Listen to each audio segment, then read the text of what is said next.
Yesu yu hai.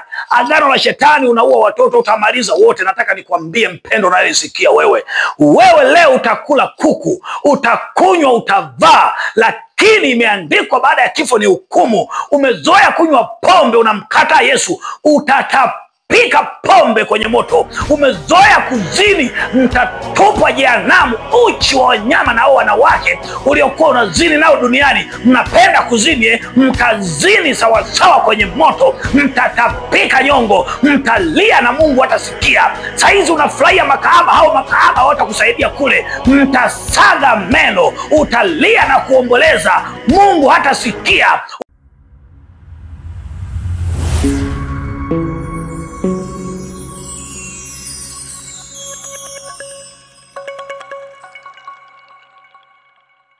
Bwana Yesu atukuzwe sana. Yesu apewe sifa. Mwenyezi Mungu akubariki sana we ndugu yangu ambaye tunaendelea kushirikiana na mimi katika kipindi cha siku za mwisho kwenye kwa njia ya mahubiri ya mitandaoni. Na Mungu akubariki na wewe ambaye umeniuliza hili swali. Najua yupo mtu mmoja alinitafuta kwenye mtandao akaniambia, mtumishi, mbona ulituambia utatufundisha somo la nguvu ya agano ambalo ni agano la damu? Sasa nikamwambia somo hili nitalileta sio muda mrefu, lakini namshukuru Mungu leo nimeona ni vema niweze kutimiza, kwa sababu haya masomo mnayoona, mengine ninamuomba Mungu ananipatia, na mengine ni watu wanauliza maswali, wanatamani kujua kwa undani. Na leo nimekwenda kukuachia somo hili. Nataka tuangalie sasa nini maana ya agano. Kama tulivyozoea, tunajua yako maagano mengi sana, na yako maagano mengi sana. Na kwa ufupi nataka nikwambie, lipo agano ambalo la mtu anaweza. Kwanza agano natakiwa tujue agano ni nini. Agano kwa tafsiri ya kawaida ni mapatano tu ya upande mbili, kati ya upande huu na upande huu. Hicho kitu kinaitwa agano, na mkisha patana mnafanya shauri pamoja, kitu kinaitwa agano. Na yako maagano au mapatano ya aina nyingi. Maagano yapo ya aina nyingi. Tunaangalia kipindi cha Nuhu. Nuhu, baada ya Mungu kuiangamiza gharika, baada ya Mungu kumwambia Nuhu tengeneza safina, tunaona kipindi kile Mungu alileta gharika, kipindi cha Nuhu. Na baada ya hapo Mungu akamwambia Nuhu, akaweka upinde wa mvua juu ya anga, akasema kuanzia sasa nafanya agano, sitaangamiza tena dunia kwa mfano huu. Hilo ni agano Mungu anafanya na Nuhu, akaweka upinde wa mvua. Na tunaona pia agano, yapo maagano ya vitu ya Mungu, yako ya agano ya mtu na mtu. Naweza tukapatana mimi na wewe jambo fulani, hilo ni agano, kwamba tutafanya jambo fulani tupatane, ni agano. Yapo maagano mengine ya vitu tu. Unaweza ukafanya agano na macho yako, kwamba mimi nakwambia wewe, haya macho yangu nafanya nayo maagano. Kusoma katika Ayubu 31, Ayubu anasema kwamba nimefanya agano na macho yangu, je, nitawezaje kumtazama mwanamke kumtamani? Kwa hiyo agano la vitu tu, au na macho na vitu vyako. Mwenyewe ukafanya agano na macho, agano na mwili wako mwenyewe, kusema wewe mwili, kuanzia sasa sitaki uende kwenye ukahaba. Daudi alifanya agano na nafsi yake, nafsi yangu muhimidi Bwana, anapatana nafsi yake. Ayubu akafanya na macho ili asimwangalie mwanamke kwa kumtamani. Haya yote ni maagano. Na yako maagano mengine, kuna watu wamefanya maagano kwenye familia zao, kwamba hili eneo tunalitoa kwa ajili ya mizimu, kwamba tutaabudu, mababu zetu walikuwa wanaabudu hapa, na sisi tunaendeleza yale maagano, tutafanya hapa. Inategemeana mmeambiwa mpeleke nini. Kwa mfano katika familia zetu sisi, haya maagano sisi kwetu tunafanyia kwenye vichaka. Vile vichaka huwa tunabeba unga, tuna wazee wetu wanapiga hodi wakubwa, tumefika. Wanatoa unga, wanarusha, wanafika pale, wanakuwa wamefanya zile kafara, damu zinanyunyizwa mle ndani, wanalia nyama pale. Asubuhi wanaenda kuangalia, wanakuta mifupa hakuna, wanasema babu zetu wamesikia, mababu wamesikia. Ni maagano. Na ikitokea kuna familia zetu sisi huko, kuna wengine huwa wanaokataaga, wanajifanya wana elimu sana. Ukitokea umekataa kwenda kushiriki ile ibada ya matambiko ambayo ni maagano aliyofanya mababa zetu, wewe kama ni mjukuu au kama ni mtoto, ukisema bana, mimi imani yangu hainiruhusu, kwanza hiyo mambo ni ya kizamani. Wengi waliojaribu walipata matatizo, wanarudigi wanalia. Nilishawahi shuhudia watu wanapewa maagizo kwamba mzee wangu mimi alikuwa anaongoza hayo matambiko, walikuwa wanaambiwa leta basi, kwa sababu ulileta jeuri, ngoja tukaongee na wazee wanasemaje. Wako wanaenda kuongeana, wanasema bwana, agizo lako leta kuku mweupe na kuku mweusi, halafu utaleta na mbuzi ili tuweze kupeleka kwenye mizimu. Na kweli akifanya hivyo mambo yanakaa vizuri, na kama alikuwa hayaendi biashara inaisha, umetimiza agano. Na kwa bahati mbaya familia yangu kuna kipindi fulani waliacha maagano wakawa wafanyi, familia ziligombana. Nataka nikwambie, walipogombana familia ile, mizimu ilikasirika. Nikapigiwa simu nikiwa Mbeya na ndugu yangu mmoja, kaniambia bwana, ndugu zako wameenda kufanya matambiko tena. Nini aisee, kimeumana huku? Kwa nini waliacha kufanya matambiko? Kuna watu walipata matatizo, kwa hiyo wakahuisha tena. Mizimu ilikuwa inataka sadaka. Nataka nikwambie sasa, hayo ndio maana ya maagano, ni mapatano. Unapatana kabisa na mizimu, na watu wanatoa eneo bwana, ili eneo la makaburi tunatoa kwa ajili ya kufanya ibada. Na nataka tuangalie sasa maana halisi kwa undani kiroho zaidi, agano ni nini? Kumbuka ukisoma kitabu cha Mathayo ile sura ya 26 mstari 51, 22, 51 na kuendelea, Yesu kabla hajafa anasema akachukua kikombe. Alipochukua kile kikombe akasema, hii ndio damu yangu itakayomwagika kwa ajili yenu. Hilo ni agano kwa ajili yenu, kwa ajili ya ondoleo la dhambi zenu. Ni agano la kuwaondoa dhambi wanadamu. Na akachukua mkate akaumega, akasema, huu ni mwili unatolewa kwa ajili yenu. Hilo ni agano. Halafu mwisho wa siku anasema, fanyeni hivi kwa ukumbusho wangu. Kwa hiyo kila Yesu alipofanya hayo yote ni maagano, tufanye kwa ukumbusho wake. Hasa maagano ni kitu gani? Maagano ni mapatano. Sisi wanadamu leo tunaojiita wa Kristo tumefanya agano na Yesu Kristo. Hasa nataka tusome kitabu cha Waebrania sura ya 9 mstari wa 17. Anasemaje Mwebrania? Tuanzie 14 basi. Tuanzie 14.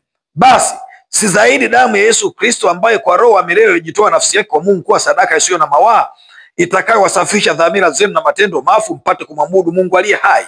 Hili ni agano. Na kwa sababu hii ni mjumbe wa agano jipya, ili mauti kisha kufanyika kwa kukomboa makosa yaliyokuwa chini ya agano la kwanza, na hao walioitwa wapokea ahadi ya urithi wa milele. Maana agano la urithi lilipo, lazima iwepo mauti yake aliyelifanya. Kwa maana agano la urithi lina nguvu palipotukia kufa kwa mtu, kwa kuwa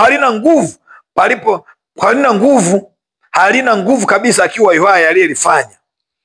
Kwa hiyo hata lile la kwanza halikuanza pasipo damu. Bwana Yesu asifiwe. Hapa Biblia inasema hata agano la kwanza ambalo alifanya Musa pamoja na taifa la Israeli halikuanza pasipo damu. Kisoma Kutoka 24 mstari wa 8, anasema Mungu alipomwita Musa mlimani akampa amri, alafu anasema Musa akachukua wanyama akawachinja, na ile damu akaweka kwenye bakuli, akasema Bwana Mungu anasema mtu atakayeua sharti auawe. Mpo tayari? Wakasema ndio, tuko tayari. Akasema, je, imeandikwa jino kwa jino? Pendeni Mungu kwa moyo wenu wote, msiabudu miungu mingine. Mtakapomwabudu miungu mingine sharti mtauawa. Wakasema tutamwabudu Mungu aliye hai. Musa, hata agano la kale Musa anasema pasipo, alifanya kwa damu. Hata la kwanza halikuanza pasipo damu. Ndipo anasema akachukua, alipowasomea zile sheria za agano la Mungu, akanyunyiza kile kitabu chote damu, na wenyewe akawanyunyizia damu kwenye vitu, kwamba wamekubaliana kwamba tutafanya aliyotuambia Mungu. Na kumbuka, walikuwa ni watumwa wa Farao. Walipotolewa kwenye utumwa wa nguvu za giza, kwenye uchawi wa Farao, wakaletwa jangwani, wanapewa sheria mpya kwamba mimi ni Mungu, nachukia dhambi. Mimi ni Mungu, msiabudu miungu mingine kama mataifa wasionijua mimi. Kwa hiyo ni agano la taifa la Israeli. Bwana Yesu asifiwe. Kwa hiyo ndivyo walivyofanya hilo agano, na ndio maana hilo agano kilichokuwa kinawaua taifa la Israeli, tambua ni maagano. Walipokuwa wanakosea wanauawa kwa agano, imeandikwa ni jino kwa jino. Na ndio maana usishangae Biblia hapa inatuambia hata la kwanza halikuanza pasipo damu. Pasipo damu hakuna agano. Nisikudanganye mpendo unanisikia. Angalia, jifunze wengi wanaoenda kwa waganga wa kienyeji. Mganga atakuwa, kwa nini mganga yeye anakimbilia kuku? Cha kwanza atakwambia ndio tatizo lako, leta kuku ndugu yangu mweusi au mweupe. Inategemea na uchawi uliologwa. Kuna uchawi mweupe. Juzi tumemkamata mchawi mmoja Jumapili iliyopita hiyo. Mchawi mmoja anasema natumia uchawi mweupe. Uchawi mweupe na wenyewe una sababu zake, na uchawi mweusi una sababu zake. Lakini ukienda kwa mganga, Mganga atakupa masharti, leta kuku wako mweusi au mweupe, nategemeana alivyopanya ramli, mapepo alivyompatia agizo. Anaenda kwenye madhabahu, anaichukua ile kuku, anaichinja, anaitamkia maneno kwanza, anaichinja, damu yake ananyunyiza kwenye ile madhabahu. Wakubwa, kuna mtu ana shida. Wakurunga, kuna mtu ana shida, amekuja. Wakubwa, tunaomba, anapitia tabu. Alipo hapa anapita shida, watoto wake wanakufa, hajui tatizo ni nini. Mizimu inampa maagizo mganga. Baada hapo anasema tambiko lako limefanikiwa. Basi Biblia inasema kwamba hata wale makuhani walipokuwepo, wanaingia patakatifu pale. Mnajua Mungu alimwambia Musa, tengeneza hema, nyumba ya ibada, weka patakatifu, wataingia makuhani tu. Halafu na patakatifu pale ni kwa ajili ya kuhani mmoja tu, ni special, anayeingia kuongea na Mungu. Kwenye sanduku la agano lenyewe lilikaa pale, alikuwa ananyunyiza damu kwa ajili, anajitakasa yeye na kwa ajili ya makosa ya watu wengine. Huko aliingia ni mmoja, kuhani mkuu. Na hapa patakatifu waliingia makuhani wengi, walikuwa wanawekwa wengi, wanaingia kwa ajili ya ibada za kila siku. Bila damu walikuwa hawaingii. Ndugu yangu nanisikia, ni damu ambayo, zile kafara ambazo ni za njiwa, mbuzi, wale wachanga. Ndio maana unaona wachawi wanang'ang'ania sana watoto vichanga. Wanasema kwamba mtoto kichanga ukimpa, ukimtolea sadaka, uchawi wako wewe unakuwa una kibali kwa shetani kuliko uchawi wa aina yote. Unakuwa una nguvu kubwa sana. Usije vichanga, kwa sababu havina madosari. Mungu alisema Musa, nitolee njiwa wale wachanga kwa ajili ya utakaso, kuwasafisha ili mfanye ibada ya roho na kweli. Kumbuka Mungu ni roho na shetani ni roho. Na shetani, Biblia inasema kwamba yeye huwa anajifanya ni malaika wa nuru, na yeye anataka ibada, kuabudiwa. Kipindi cha Agano la Kale unakuta Musa alikuwa kule ndani ya lile sanduku. Musa alikuwa makuhani, Musa aliwaambia waingie na chetezo, wanaweka ubani, uvumba. Na Daudi anasema, maombi yangu Mungu yapae mbele zako kama uvumba. Usishangae baadhi ya dini za leo wameshikilia mambo ya ubani. Kuna baadhi ya dini zimeshikilia ubani mpaka leo, na kipindi hicho Mungu alikuwa ameruhusu hayo mambo. Ni nini? Hata majini na yenyewe majini hata wachawi au shetani mwenyewe naye anataka ibada. Ndio maana unashangaa baadhi ya dini zinasema, bwana, huyu mtu anapitia shida, wanapewa maagizo kwamba weka ubani, weka udi, funika kichwa. Siku moja nilikuwa namuombea binti mmoja katika mji fulani wa Shinyanga kule Kahama. Yule binti alipandisha mapepo, majini yalikuwa mengi. Binti mmoja alikuwa na majini 16. Kwa bahati mbaya, jini moja likaniambia, mimi sikujua jina lake kwanza. Wakati naombea yule binti, nikashangaa jini likasema, mtumishi, ukitaka nitoke nimwache huyu binti, naomba uniwashie ubani tu, inatosha, na muacha. Nikamwambia, siwezi kuwasha ubani, nikusujudie wewe, haiwezekani. Nikasema, kwa jina Yesu, toka yako, tutaangalia tu. Tulicheza na yale mapepo, cheza. Hapo nilikuwa peke yangu, nilianza kumwombea binti saa 8, saa 9 jioni, nilimaliza saa 4 usiku. Nilitamani hata kukimbia. Kila majini yana staili zake. Lingine likasema, ukitaka nitoke nipatie damu ya mtoto wa miaka 7. Ndugu yangu, nakwambia kitu ambacho mimi nakifanya. Ukitaka kuangalia, kuna clip yangu moja iko hapo, niliweka mtandaoni miaka mingi kidogo, nadhani mwaka 2023. Nikasema, ukitaka nitoke mtumishi, mimi naomba nipatie damu ya mtoto wa miaka 7 tu. Hilo ni jini, mtoto wa miaka 7. Nikapanua kinywa cha yule binti nayemuombea, nikasema, sikiliza wewe, nitakupa damu ya Yesu. Tutaona kama utatutoa. Sasa wakati naendelea kumwombea yule binti, kuna watu walipita pale. Bila shaka sikujua mimi, nikashangaa ghafla unakuja ubani, unanuka ule ubani.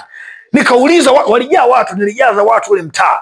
Nikauliza, jamani, nani amewasha ubani? Mmoja akaniambia, kuna watu wamepita hapo, wamesema huyo binti unamtesa, wameenda kuwasha ubani. Nikashangaa, binti anasema, asante wakubwa, muniongezee nguvu, ninashukuru. Nikasema, mama yangu, leo biashara imekuwa ngumu. Ndio maana ni mbaya sana kuomba mbele ya watu wanakuona. Kuna wengine wanafuga majini. Kuna watu mchana wanacheza mabao, magemu, wanacheza guruguru zile usiku. Wao hawafanyi kazi, wana mapepo, wanaenda yanawapa kazi tu, wanafanya kazi na mashetani. Ndio maana Biblia inasema, mvaeni Kristo ili msiuangalie mwili kuwasha tamaa. Watu wanajaza majini. Biblia inasema kwamba Biblia inasema kwamba tujae Roho Mtakatifu. Watu wanajaza majini kwenye mwili ili yawatumikisha, alafu yanawadanganya. Unajua binti wakati namuombea, jini moja likasema mbona unatutoa, alafu yanahisia na zenyewe, mnatutoa wakati tulisema tutamlinda. Mimi sikujua tutamlinda, kwa nini tufukuza? Binti akaanza kulia, Maimuna uliniahidi utanilinda. Nikasema kumbe huyu ni Maimuna, ndio kanasumbua, nataka ubani.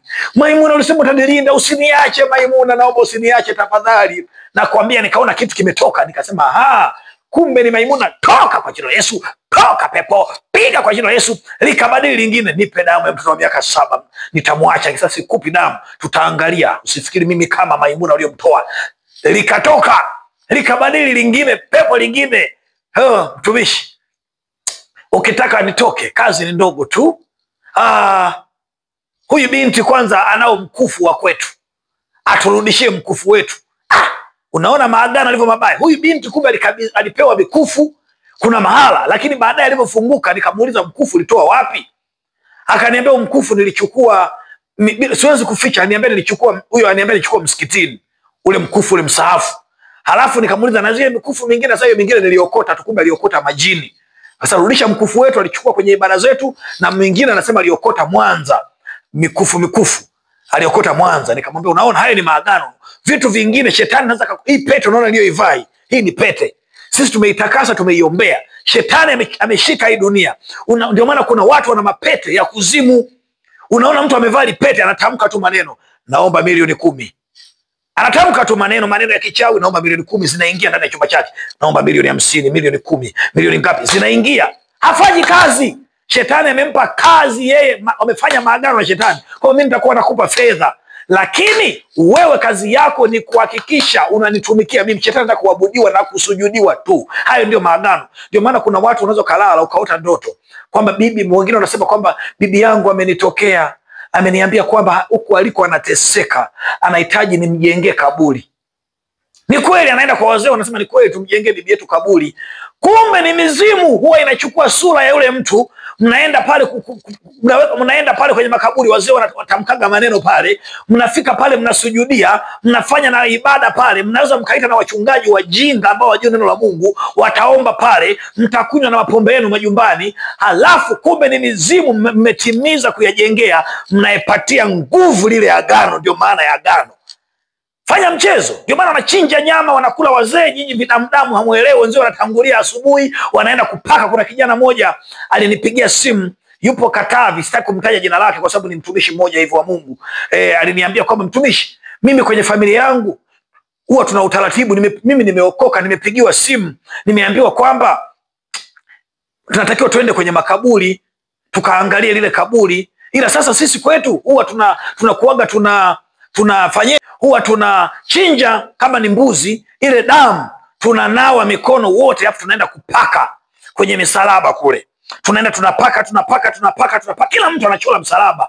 Tunafanya hivyo, na inawezekana tunafanya kukota alama ya msalaba, maana yake na wachungaji wapo, ndio tafsiri yake. Tunafanya hivyo, alama za msalaba kwenye dini yetu kule tunafanya, tunaenda tunapaka ile damu kwenye makaburi. Je, ni sawa? Nikamwambia ndugu yangu, kisha okoka, hata ukikwambia twende tukaangalie kaburi marehemu ameamkaje, tumezika jana, usiende. Yule mtu, Biblia inasema kwenye kitabu cha Waebrania 9:27 baada ya kifo ni hukumu. Hasa yule mtu alikuwa ni mlevi duniani, lilikuwa tenda dhambi, lilikuwa libugia unga. Bibi yako pengine alikuwa ni mshirikina tu, ni mchawi. Ule uchawi amekufa nao, kwa sababu amesha kufa yeye, amekamatwa nafsi yake na mashetani, yupo kuzimu. Inawezekana. Halafu sasa shetani kwa kuwa anataka kusujudia, ule uchawi unapata tabu, haupo kwa kwenda, anajifunua kama sura ya marehemu. Njooni mtolee sadaka. Mnaenda, mwisho wa siku utashangaa mizimu inatoa maagizo. Fulani umechaguliwa, wewe John umechaguliwa, ndio utakaye kuwa unaongoza hizi ibada. Unaingia kwenye uchawi na wewe unakuwa ni mkuu wa mizimu. Mimi nakwambia usinione hapa nimekimbia kulisi mizimu mimi. Usinione hapa. Nimesumbuliwa mimi na mapepo ya kila namna. Wengine tunapokuambia hatuwezi kuambia siri zote. Hatukwambii tu. Najua haya ni maagano yanataka kutumikiwa. Ndio maana ni mbaya sana ukitoa eneo kwa ajili ya madhabahu. Halafu wewe ukajifanya lile eneo unajenga nyumba yako. Lilishatolewa kwa mapepo. Wewe ukajifanya unajenga nyumba. Unaingia matatizo. Ndio maana unasema agano la ulisi. Waebrania 9:18. Kwa hiyo hata lile la kwanza likuanza pasipo damu. Hapa 17 anasema agano la urithi lina nguvu palipotokea kufa kwa mtu. Hilo ni agano. Mtu anapokufa, maana yake ile kafara inapatia nguvu agano, na sio kwamba nafsi ya mtu tu, hapana. Kwa sababu hata damu ile, kafara ile inazungumzia kwamba upatanisho wako. Anapokufa mtu, maana yake analipa agano nguvu. Anasema jamani, leo sadaka ndio tutoe sadaka, tufanye agano. Lile agano, unapoingia kwenye chama unataka ujue agano lao wanafanya vitu gani. Wataambia bwana, kila mwaka sisi huwa tunatoa sadaka. Sadaka ya nini? Tunatoa watoto wetu. Bwana asifiwe. Kila mwaka tunatoa watoto wetu. Wewe mwenzangu, kila mwaka unaleta nini? Sisi kila mwaka huwa tunaleta unga. Ni unga tu, ndio, na mbuzi. Maana yake hayo ni maagano. Hasa shetani huwa hasemi mwanzo, watu wamefungwa. Unajikuta umeingia pasipo kujua, na Mungu anafahamu. Watu wameingizwa pasipo kujua. Tuliingizwa na mababu zetu, kama sisi kwetu mpaka saa hizi, kwenye familia yangu mpaka saa hizi bado wanaabudu mizimu. Wanaabudu mizimu, na wasipoabudu unapata matatizo. Sasa Mungu, sisi wajukuu tuliingizwa bila kujua. Nakumbuka mwaka fulani aiwahi letwa mganga kwenye familia yangu, nililishwa nyama ina matope, sijui mavi yale, mimi sielewi, halina ladha yoyote, eti kwamba hii ni nyama mtakiwa mle. Unajua nyinyi mnaweza mkaiba mkategwa, kumbe tunaingizwa kwenye maagano. Alafu zile zimenitesa. Nilipokuja kuokoka, yale maagano yamenisumbua mimi, kupambana nayo ni neema ya Mungu tu. Nakwambia ukweli, unakuwa ni mtumwa wa shetani. Na ndio maana hapa sasa, hili agano, ukitoa damu, ndio maana unaangalia wachawi wanaambiwa, ili uongeze uchawi wako nguvu, lazima utoe sadaka ya mwanao. Toa mwanao ili nguvu uongezewe. Ukikaa utajua wewe utakuwa huna nguvu kwenye uchawi. Ni ushirika ule uchawi. Ndio maana Biblia inasema kwamba Mungu ni mmoja, mpatanishi kati ya Mungu na mwanadamu ni Yesu Kristo. Yesu alitoa damu kwa ajili ya agano la kutukomboa sisi. Na kabla hajatoa damu, anasema hii ni damu ya agano itakayomwagika kwa ajili yenu, kwa ajili ya utakaso wa dhambi zenu. Tumekombolewa kwa damu ya Yesu. Lakini shetani, yeye ni mtu, anakufanya utumwa. Hana muda, mamlaka kukomboa. Nilikuwa nasoma kitabu cha Ayubu 28 mstari wa 13. Anasema mwanadamu hajui thamani yake. Thamani ya mwanadamu ni zaidi ya fedha na dhahabu, hata ungeuza vitu vyote havilingani nayo. Na ndio maana Yesu anasema ufalme wa mbinguni, ndio maana Yesu anasema kwamba itakufaidia nini upate ulimwengu wote, upate hasara nafsi yako. Sasa watu wanauza nafsi kwa mashetani. Kama hujapitia somo langu la nyuma, pitia, nimefundisha ushuhuda wa Freemason. Jinsi wanavyotenda kazi, ni ushuhuda Mungu alinipa. Sasa watu wanatoa nafsi kwa mashetani, wanauza nafsi. Ndio maana unapoenda kufanya agano kwa shetani, anakuambia bwana, uko tayari kujiuza nafsi yako kwetu? Wanaweza kukwambia wazi tu, kuna wakati uko tayari. Ndio bwana, unatakiwa uwe na moyo. Ndio, na mwanzo wanaweza kukutia moyo tu, wewe ingia, hamna shida, hakuna kafara, hakuna uchawi, sisi ni wajenzi huru, hamna tabu. Hayo ni maagano makubwa zaidi. Sasa kwa Freemason ni maagano makubwa zaidi. Haya yanahitaji damu za hali ya juu. Na kama kweli hutaenda kutoa damu, biashara yako inaisha. Ndio maana unashangaa kuna uchawi fulani wa Nigeria, unakuta mtu anagudonda guko hapa. Ogopa sana. Watu wenye madonda yale yanakaaga humu yale, ogopa. Kuna wengine wanaweka uchawi kwenye kwapa. Kuna watu wana uchawi kwenye nyusi.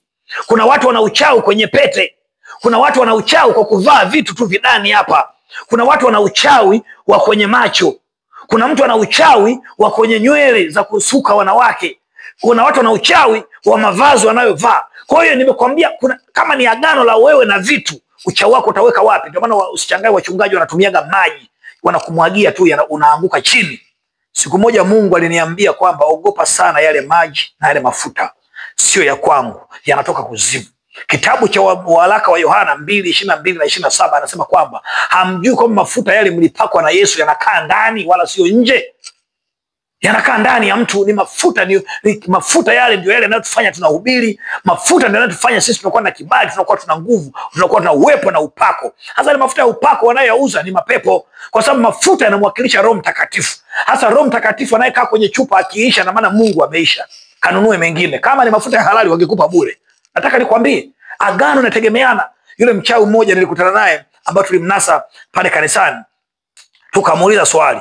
Akaniambia, sasa hiyo ilizi kazi yake ni nini? Akasema ilizi tunafunga kwenye nguo. Hasa ikitokea tukishapewa ile ilizi kwa siku za kwanza, unaambiwa usiongee na mtu siku 7 ili ilizi ndio ifanye kazi. Ndio. Okay. Kwa hiyo ushanga kazi yake nini? Ushanga ule ndio tunapouvaa ule ushanga, tunaruhusu majini au mapepo yatuvae sisi, yanaanza kututumia kufanya kazi. Unaona uchawi ulivyo. Binadamu alizaliwa ni kijana mdogo mzuri kabisa, aliumbwa vizuri, umri umefika umri wake, wazee wanamwambia mwanangu, huwa tunafanyaga hivi, anaanza kupewa manguvu ya giza. Je, ndio maana Biblia inasema kwamba mlee mwanao katika njia impasayo, naye hata iache hata atakapokuwa mzee. Tuwalee watu wetu kwenye njia ya Mungu. Hasa babu zetu walikuwa wanatulea kwenye njia ya mashetani, kwenye mizimu. Nitaka nikusomee maandiko kidogo, nisije nikaenda bila maandiko. Haya, Korinto wa kwanza 6:16 na 17 anasema hivi: hamjui ya kuwa yeye aliyoungwa na kahaba ni mwili mmoja naye? Asema Bwana, wale wawili watakuwa mwili mmoja. Sikiza 17: lakini yeye aliyoungwa na Bwana ni roho naye, ni roho naye. Unaona mambo ya muunganiko.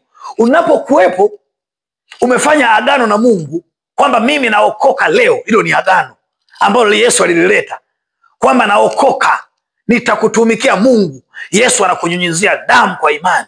Hasa Biblia inasema kwamba hamjui aliyoungwa na kahaba ni roho moja naye. Ndio maana wengi unakuta natamani kuacha ukahaba, wanashindwa. Walinunua kahaba kwa hela, kila anapopata hela yake inapotelea kwa makahaba, halafu anajikuta kila kitaka kuacha ukahaba anashindwa. Ni nini? Alifanya agano. Iwe unataka iwe hautaki, ni agano. Ndio maana Biblia inasema kwamba watu walipeleka, kila mwaka walipeleka sadaka ya dhambi za watu za kujua au kuto kujua. Ni kila kumbukumbu la dhambi pale patakatifu. Kila mwaka wanapeleka sadaka kwa ajili ya dhambi za watu za kuto kujua. Hasa wewe unajua umeingia kwenye uchawi, unajua au hujui, umefanya agano pasipo kujua au kwa kujua. Maadamu umeingia kwa watu wengine, anga lingine. Hasa Biblia inasema kwamba aliyoungwa na kahaba hamjui ni roho mmoja naye, na aliyoungwa na Bwana ni roho mmoja naye. Ukiungwa na ukahaba huwezi kuondoka kwa makahaba. Wewe utakuwa unajitahidi, huwezi. Kila ukijaribu sitaki ukahaba, utakuta unavutwa tu na nguvu za giza. Kwa sababu nini? Ulijiunga na madhabahu za ukahaba. Ulilala na mwanamke, utajikuta unatamaniki kulala na wanawake tu. Ukitaka kuacha huwezi. Sio wewe, ni nini? Umefanya agano. Ndio maana Ayubu 31 anasema nimefanya agano na macho yangu, nitawezaje kumtazama mwanamke kwa kumtamani? Agano ni kitu kibaya sana. Maagano haya ni mapatano ya kwako, kujua au hujajua. Utajua hujui, ndio tafsiri nyepesi. Lakini ukiungwa na Bwana, wewe ni roho mmoja na Bwana. Na ndio maana Biblia inasema kwamba, Yesu anasema kwamba mtumikieni Mungu kwa moyo wenu wote, nguvu zenu zote na akili zenu zote, ambatana naye tena na kuwapa kwa jina lake. Ndio maana Musa akawanyunyizia watu damu za wanyama, akasema hii ndio damu ya agano. Na Biblia inasema kwamba wakati wa Yesu anaingia, anasema kwamba hakuna mwanadamu anayeweza kumkomboa mwanadamu. Nimeshuka kutoka mbinguni ili niyafanye mapenzi ya Mungu. Agano la kale Biblia inasema kwamba ni kivuli tu kwa ajili ya uzima wa nafsi ya mwanadamu wa milele. Ndio Yesu anasema Mungu ni roho. Kuanzia sasa anaingia ndani ya moyo wa mtu, kwamba kuanzia sasa msitumikie maagano yale ya wanyama ya kina Musa. Yesu anaingia kazini kama Mungu ni roho. Na tunapofanya agano la uokovu, ni agano kati yetu na Yesu. Bwana Yesu asifiwe. Kati ya sisi na Yesu. Kwa hiyo tumefanya agano. Ndio maana Paulo anapewa ufunuo, anasema hamjui kwamba mwili wako ni hekalu la Mungu, ambalo Roho Mtakatifu anakaa ndani yako. Hasa mwili kama ni hekalu la Mungu, maana yake ni nyumba ya Mungu. Hasa kuna watu miili yao ni nyumba ya mapepo. Ndio maana Yesu alikuwa anafanya kazi ya kutoa mapepo, kama yule mji wa Gerasi. Ukisoma katika kitabu cha Marko ile sura ya 5, unakuta Yesu alimtoa mapepo yule kijana Legion wa mji wa Gerasi. Mapepo yamewavaa, yakaingizwa kwenye nguruwe. Tokeni nendeni kule, msiwatese wanadamu. Mapepo mengine yalilia, yakasema tuna nini na wewe Yesu wa Nazareti? Mbona unatutesa kabla ya mihula yetu? Mengine yakawa yanatoa machozi. Yesu akasema, Petro, namna hii haiwezekani bila kufunga na kuomba. Najua akawatuma wengine wakatoe mapepo kwingine. Wakina Petro ngoma ikakubali, wakasema hakika huyu ni mwana wa Mungu. Lakini Yesu kabla ya ile akasema hamtaweza sasa, ninaondoka na waachia msaidizi. Ndio nguvu ya Roho Mtakatifu. Ndio ahadi ambayo Mungu tumefanya naye. Na haya nataka nizungumze kitu gani? Kuna watu duniani wanafuga majini, wamefanya agano na majini, ndio maana hawafanyi kazi, wanaingiza hela zinakuja. Ni kweli, wako tayari, wameambiwa sikilizeni, ili utajiri uendelee kuwa utajiri, lala kwenye jeneza tu. Hilo ni agano. Hasa jifanye kihelehele, kalale kwenye kitanda, utashangaa utajiri Kama ukisamehewa sana, unashangaa utajiri unayumba, unaanza kuwa na wasiwasi, unakumbushwa, unashangaa unaambiwa, unaenda kwa wakuu wako pale, wale makuhani wa kipepo, wanakuambia umekosea masharti. Kwa nini umelala kwenye kitanda? Wakuu, mnisamehe. Hakuna msamaha kwa shetani. Ukipewa msamaha sana, toa kafara. Utamaliza watoto wako, utamaliza watoto wako. Angalia waimbaji wa nyimbo za dunia hawa, usiwaone hivyo. Wengine maagano yao kwamba pale mnapoimba hakikisha watu wanaposhangilia watu 100 wafe. Unashangilia wewe, unashangaa watu wengine furaha inazidi, mwingine mpaka chupa kwa mwingine, kifo. Kafara zinatolewa kwa njia hiyo. Mwingine maagano yake kila anapocheza, vua suruali, onyesha uchi. Hiyo ni sadaka tu kwa shetani. Ili nini? Utatrendi, halafu na wewe unapata watu wengi. Hilo ni agano. Mwingine kila ukiona umeshinda kwenye mpira, ziba jicho moja hivi. Hilo ni agano. Usipoziba, maana yake mpira wako utaleta shida. Wengine wanaambiwa ili ufanikiwe, kila siku jioni uwe unalala kwenye makaburi kama wachawi. Yani shetani sio mzuri. Shetani ni kukupatia vitu vya kutisha. Anakutisha mashanga, mapembe, madudu tu yale ya kutishatisha. Ndio kazi ya shetani. Ndio maana ukienda kwa mafilimaso unakuta na mafuvu ya binadamu. Mafuvu yale ya kutishatisha. Wewe jiulize, mtu alikufa gufuvu na kuchukua unaweka ndani kwa nini? Hutaambiwa ni mchawi wewe. Mapetepete makubwa, mevali pete. Unaona mapetepete haya, maagano haya. Binti wakati namuombea nilimkata kitu fulani kikacha tu. Mapepo yalikamata, hatutaki nikatoa tu. Yakasema utarudisha. Mbona atarudisha tu? Atarudisha. Ni nini? Maagano. Ndio maana hata ukipewa zawadi na mtu nguo, usivae bila kuiombea. Kuna mwingine anakupa nguo, kumbe amekupa uchawi. Ogopa. Watu unapolala, jifunike kwa damu ya Yesu. Unaweza usiku kukuta umepewa vibuyu na bibi yako. Nataka nikwambie wewe unayetumia uchawi, maagano hayo, kimbia. Ndio maana Mungu alishuka kwa ajili ya kututoa kwenye maagano ya mizimu kama ya Farao. Wana wa Israeli watoa, akatufanya tu watumishi wake. Ndio maana Paulo anasema hamjui kwamba tumehamishwa, nyinyi mmehamishwa kutoka kwenye ufalme wa giza na kuingizwa kwenye ufalme wa Mungu. Na watu wengine wanafanya dhambi hawajui, na wengine wanafahamu kabisa, na Mungu anawaona, wanajua. Na ndio maana Biblia ikasema kwamba neno la Mungu li hai tena lina nguvu kuliko upanga ukatao kuwili. Siku inakuja ambayo binadamu wote tutahukumiwa. Kwa nini? Tumemkataa Mungu. Biblia inasema, na hii ndio hukumu. Tumemkataa Mungu, tumemkubali shetani. Na wote waliomkubali shetani watatupwa kwenye ziwa la moto. Wewe saizi unafurahia tu. Kuna wengine ni wenye dhambi wa kawaida, wanafurahia maagano ya dhambi. Dhambi ni agano. Ndio maana Biblia inasema kwamba mshahara wa dhambi ni mauti. Ni mauti ya kiroho na kimwili pia. Dhambi inatoa mshahara. Hebu imagine kwamba dhambi inakutumikisha halafu inakulipa mauti. Ndugu yangu, dhambi ni bosi mbaya. Afanyaye dhambi ni mtumwa wa dhambi. Yaani ukubali kuwa mtumishi wa dhambi. Unakuwa mtumishi, halafu mwisho wa siku badala ya kulipa mema inakulipa mauti. Yesu anasema mtu akinitumikia Baba atamheshimu. Ukimtumikia Yesu anakupa uzima milele. Ukimtumikia shetani anakupa mauti ya milele. Agano la Yesu lina nguvu. Siku ile alipofufuka aliitwa mfalme wa falme, Mungu mwenye nguvu. Tulifufuka alipofufuka Yesu, na ndio maana sisi tukifa tumeweka tumaini pale. Yesu asingefufuka, ile agano lingekuwa limekufa hivyo hivyo. Alipofufuka ni kwamba agano la Yesu ni agano la Mungu aliye hai, kwamba Yesu yu hai. Agano la shetani, unaua watoto, utamaliza wote. Nataka nikwambie mpendo unayesikia wewe leo utakula kuku, utakunywa, utavaa, lakini imeandikwa baada ya kifo ni hukumu. Umezoea kunywa pombe, unamkataa Yesu, utatapika pombe kwenye moto. Umezoea kuzini, mtatupwa jehanamu.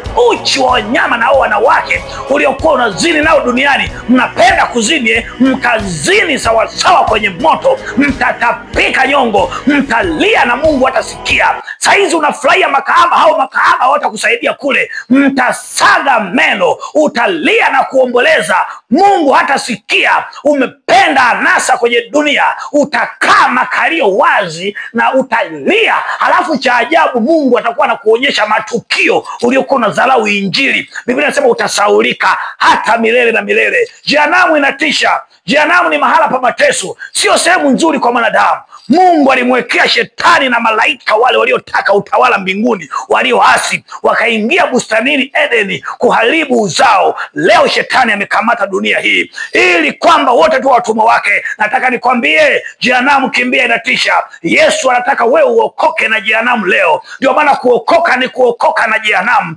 Tumehifadhiwa kama kipindi cha Nuhu alipohifadhiwa kwenye safina.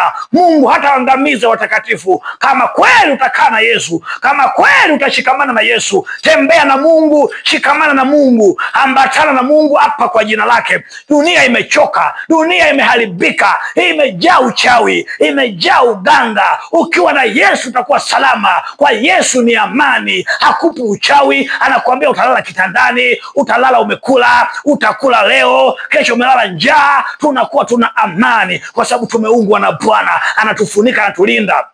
Ndio maana ukikuta mtu anapinga sana habari za kuokoka, huyo ni mchawi, ndio anayekuloga. Ukikuta mtu anakataa mambo ya kuokoka, ogopa sana.